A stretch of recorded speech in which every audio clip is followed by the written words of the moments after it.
Sucede de manera tan frecuente que llega a ser inadvertido. Me refiero a los golpes de cabeza que pasan en la práctica deportiva. La pregunta que la periodista Aleida Rueda se plantea es valiosa y trascendente, pues deja ver un lado ciego de la práctica del fútbol. ¿Qué implicaciones neurológicas tienen los golpes en la cabeza en este deporte? Los invito a ver el siguiente reportaje. Los aficionados con mejor memoria recordarán esto. Es la semifinal entre Argentina y Holanda en el Mundial de Brasil en 2014. Segundos antes de desplomarse en el terreno de juego, la cabeza de Javier Mascherano había impactado contra la del holandés Georgino Wijnaldum.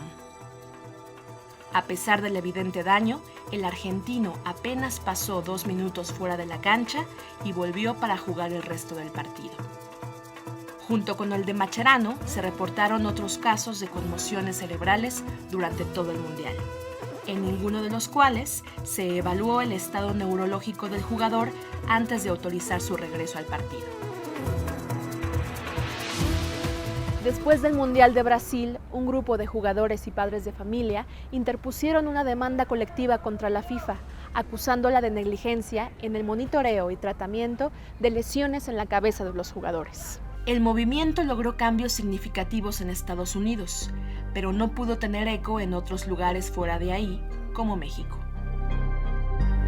La pregunta importante es, ¿deberíamos preocuparnos? ¿Hay razones para pensar que el deporte más popular del mundo y de México está generando lesiones graves en los jugadores? Sabemos que hay evidencia y hasta películas sobre los efectos de los golpes en la cabeza en jugadores de fútbol americano y boxeadores. Sin embargo, en el fútbol soccer, pareciera que ese problema no es en realidad un problema. Más bien es un juego que se juega con los pies. Que sí hay golpes, sí hay traumatismos, sí, pero que no es con esa frecuencia o con ese afán de estar buscando lo que no hay, ¿no? O sea, la verdad es que es mínima el contacto de la cabeza con el balón. Hay algunos científicos que, por el contrario, tienen una fuerte sospecha de que hay una relación entre los miles de cabezazos que da un jugador promedio a lo largo de su carrera y la presencia de padecimientos neurodegenerativos una vez que se retiran. Y hay algunos especialistas que ya han empezado a convertir esas sospechas en evidencias. Investigadores del University College London, en Inglaterra, aportaron recientemente una prueba de esa posible relación. Durante 30 años, entre 1980 y 2010, monitorearon hasta su muerte a 14 jugadores ingleses retirados que habían sido diagnosticados con demencia. Obtuvieron autorización por parte de los familiares para realizarles un examen cerebral post-mortem a 6 de los 14.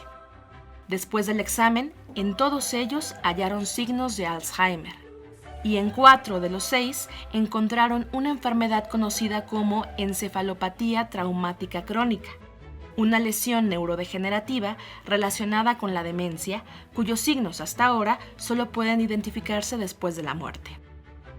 Aunque la muestra es ciertamente pequeña, es la primera vez que se confirma encefalopatía traumática crónica en un grupo de futbolistas retirados.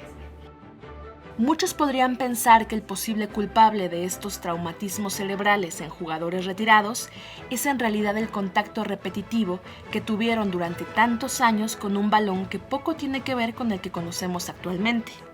Era un balón de cuero, cosido a mano, que tenía muchas desventajas. Una de ellas era muy pesado. Otra era que cuando se mojaba, todavía incrementaba ese peso. Aunque no es posible afirmar que los remates de cabeza a ese balón o a cualquier otro balón moderno son la causa de conmociones cerebrales, sí hay suficiente evidencia para sostener que hacerlo de manera frecuente y a balones que llegan hasta los 180 km por hora es la causa frecuente de síntomas a los que hay que ponerle atención. Algunos estudios, sin embargo, afirman que más que los impactos contra el balón, son las colisiones contra otros jugadores las que están más relacionadas con los traumatismos cerebrales. Sobre todo con jugadores de defensas centrales en el fútbol, porque si sacáramos una frecuencia de golpes con la cabeza, veríamos que esto, junto con los delanteros, serían los que tienen más contacto con el balón y la cabeza. Eso sería una parte, ¿no? Que sería como la repetición de daño, de golpes, pero por el otro lado, los que se van a ver siempre afectados por una conmoción cerebral, siempre tiene que ver con estas dos posiciones, o sea que se golpean la cabeza entre ambos jugadores, delantero y defensa, ¿no? Veámoslo con más detalle. Cuando la cabeza de un jugador impacta violentamente con la del otro, el cerebro se mueve agitadamente, se desplaza y rebota dentro del cráneo. El impacto hace que el cerebro se inflame y aparezcan hematomas o daños en los vasos sanguíneos y los nervios.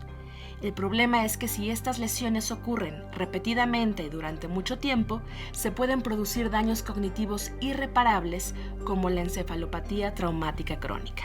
En Estados Unidos ya se ha prohibido, es decir, allá ya está prohibido que los niños menores de 12 años en las fuerzas básicas no tengan contacto directo con la cabeza y el balón. Es decir, ellos no tienen ningún tipo de entrenamiento de cabeceo.